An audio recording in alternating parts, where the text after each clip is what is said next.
Hi, in this video I'm going to show you how to set up and use the Greenhouse Blowdown Parallel Evaporator.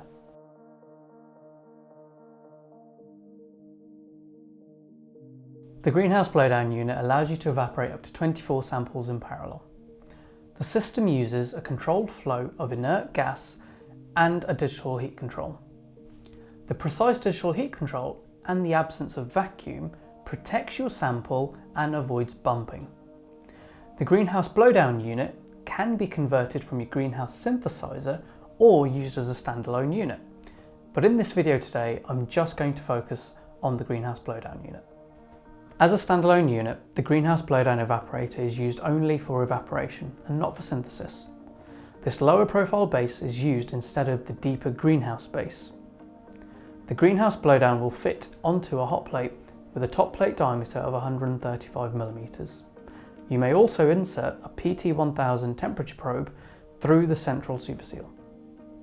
The low profile blowdown base allows the use of Vial Racks or standard microtiter plates. This means you can use scintillation tubes or HPLC vials.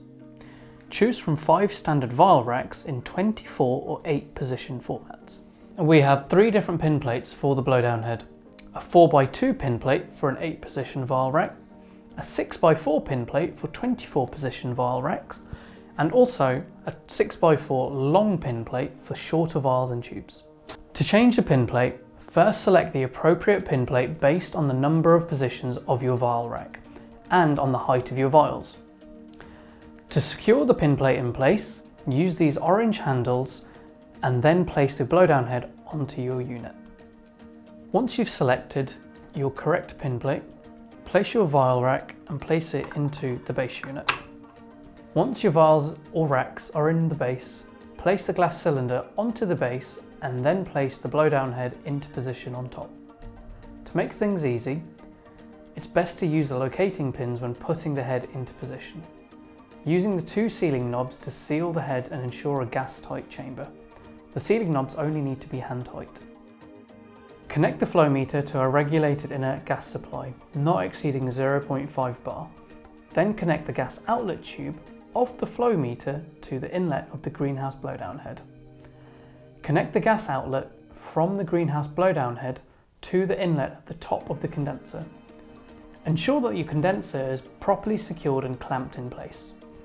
Screw the solvent flask to the bottom of the condenser and then fill the reservoir of your condenser with dry ice and acetone. The blowdown head safety pressure relief valve and the gas inlet safety pressure relief valve are designed to vent at nominally 4 to 6 psi. Therefore, under normal and correct conditions, neither valve should be venting. This was a short video to show you how to set up and use your Greenhouse Blowdown Evaporator. Watch our other videos to see how you can set up and use the Greenhouse Parallel Synthesizer, or if you need to work up and purify your samples, the Greenhouse Workup Station. Thank you for watching this video, and if you require more information, please go to our website and download the instruction manual, or contact one of our technical sales specialists.